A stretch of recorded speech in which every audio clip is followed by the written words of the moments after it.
Hello everyone, magandang araw po muli sa ating lahat. So ako po muli ang iyong lingkod, Pastor Charlie Dakutanan, ang makasama niyo sa pag-aaral ng salita ng Diyos.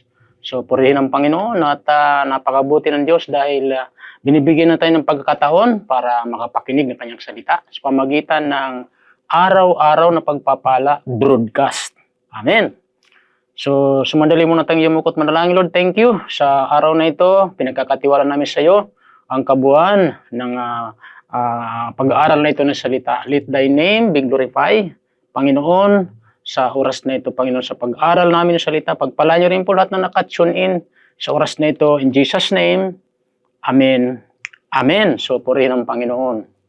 So, nais ko po na pagpatuloy natin yung tinalakay ko nung nakaraan sa book of Isaiah 41 verse 10. So, sabi po doon, "Fear not, for I am with you. Be not dismayed, for I am your God. I will strengthen you. Yes, I will help you. I will uphold you with my righteous right hand." Ako'y isa sa iyo, sabi sa Tagalog, huwag kang matakot, sabi ng Panginoon. Ako ang iyong Diyos, hindi ka dapat mangamba. Palalakasin kita, tutulungan, iingatan, at ililigtas. Amen. So, tinatalakay natin ang title ng ating pinag-aaralan is about "Fear not, for I am with you." So, huwag ka matakot. Huwag matakot sapagkat ako'y kasama mo. Mismo, sinabi ni Jesus na huwag tayong matakot. So, sabi ko nga, napakaraming mga nakakatakot sa panahong ito. Nandyan yung mga kalamidad, mga lindol, kamakailan lang ay lumindol sa Russia ng almost intensity 8.7 o 0.8. Napakalakas. So, yung po ang mundo natin. Sa mundong ito ay puno ng takot, puno ng pangamba. Pero sinasabihan tayo ng Diyos, huwag tayong matakot. Bakit? Kasama natin ang presence ng Panginoon. Hallelujah! So, sabi ko nga nung nakaraan, ang Isaiah 40 verse 10, ito ay isang makapangyarihang talata. Hallelujah, na nag-aalok ng kaaliwan at katiyakan sa mga mananampalataya sa panahon ng takot at kawalang pag-asa. Amen? Kaya nga talatang ito ay tuwirang nakikipag-usap ang Diyos sa atin na kanyang bayan. Hallelujah, na pinalalahanan tayo ng Panginoon. Okay, na ang kanyang presensya at lakas at tulong ay nariyan lang. So, He will never leave us nor forsake us. Kaya wala tayong dapat ipangamba, wala tayong dapat ikatakot. Sapagkat kasama natin ang Panginoon. Yun ang palaala sa atin ng Diyos. So, natalagay ko yung dalawang aral dito sa Isaiah 41 verse 10. So, nakaraan. So, ano po ba yung mga aral na makukuha natin sa Isaiah 41 verse 10? Nakapagbigay ko ng dalawa. So, mayroon na po tayong natitirang dalawa. So, ano po yung number 1 na bigay ko para hindi natin makalimutan? So, number 1 is the command to not fear. Hallelujah. So, ang utos na huwag matakot.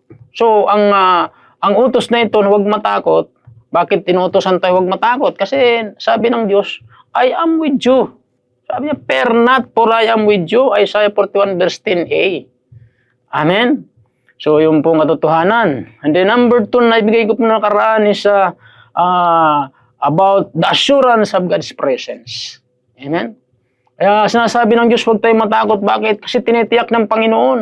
Ang katiyakan ng kanyang presensya ay kasama natin. Amen? So, ang katiyakan ng presensya ng Diyos ay kasama natin. Ayon sa Isaiah 41 verse 10b. Ano sabi roon? Be not dismayed, for I am your God. Hallelujah. So, yun po ang paalaala sa atin ng Diyos. Ngayon, papunta na po tayo sa pangatlo. So, ano po yung pangatlong aral dito sa Isaiah 41 verse 10? Third is the promise of strength and help. Hallelujah. So, ang pangako ng Panginoon ng lakas at tulong. Amen. Isaiah 41 verse 10, siya sabi roon, I will strengthen you. I will help you. Purihin ng Diyos. Sino po ang nagsalita niyan? Ang Diyos nating buhay at makapangyarihan. Ang Diyos natin ay tinaguriang omnipotent God.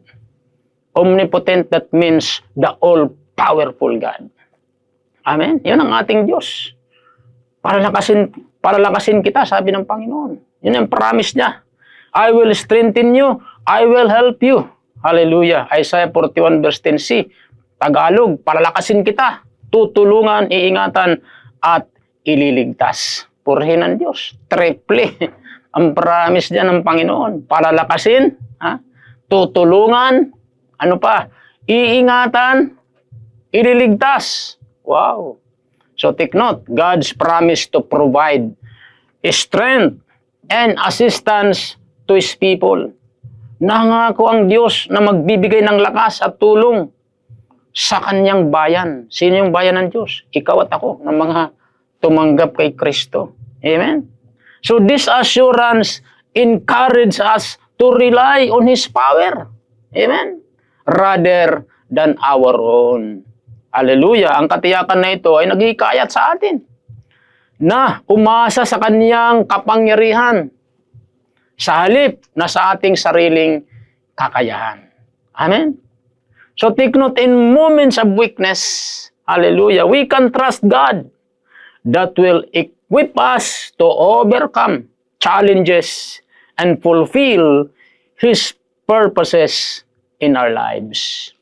Purihin ng Diyos, sa mga sandali ng kahinaan, maaari tayong magtiwala na ang Diyos ay magbibigay sa atin ng kakayahan upang malampasan ang mga hamon at matupad ang kanyang mga layunin sa ating mga buhay.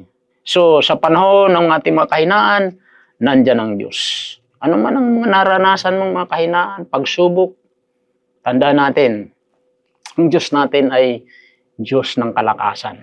He's our strength. Amen? Sabi nga ng Isaiah 46 verse 1, God is our strength, a very present help in trouble. Amen? And then, si Apostol Pablo ay diniklara niya sa kanyang bibig na sabi niya, I can do all things through Christ who strengtheneth me. Magagawa ko ang lahat ng bagay dahil kay Kristo na nagpapalakas sa akin. Mga kapatid, ano man ang mga naranasan natin sa panahong ito, ang mundo natin ay puno ng kasamaan, puno ng mga nakapanghihina, may mga pagbaha, may mga landslide, minsan dahil sa tindi ng mga problema, mga taggutom, mga karamdaman, minsan yan nagiging cause ng mga panghihina. Pero tandaan natin, mayroon tayong Diyos. Diyos na pinagmumulan ng ating lakas. Hallelujah! Walang iba kundi ang ating Panginoong Diyos na si Jesucristo. Hallelujah! So, purihin ang Panginoon. So, pang-apat na aral dito sa Isaiah 41 verse 10, mga kapatid, is the assurance of God's upholding hand. Hallelujah! Ang katiyakan ng pag-alalay o pag-angat ng Diyos. Purihin ang Diyos. Sabi sa Isaiah 41 verse 10b, I will uphold you with my righteous right hand. Amen? Palakasin kita at tutulungan, iingatan at ililigtas. Take note, God's promise to uphold us.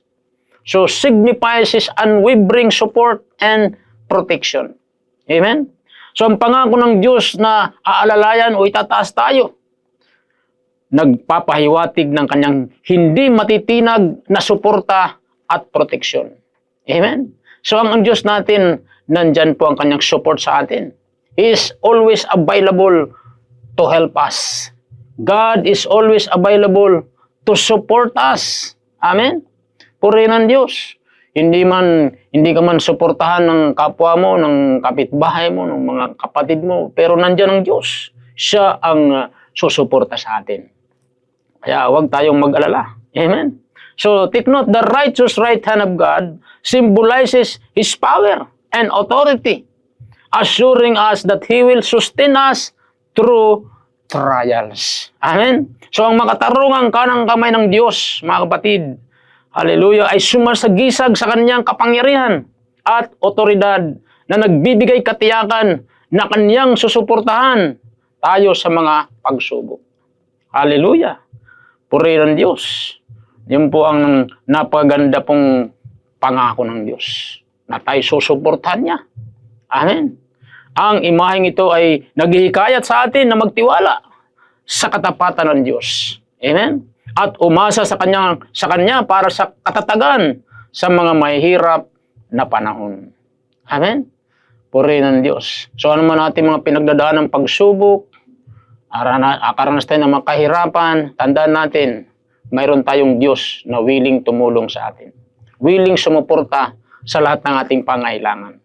Kaya nga nabanggit to kanina, Isaiah 41 verse 6, sabi ni Jesus, sabi niya, God is our refuge, a very present help in trouble.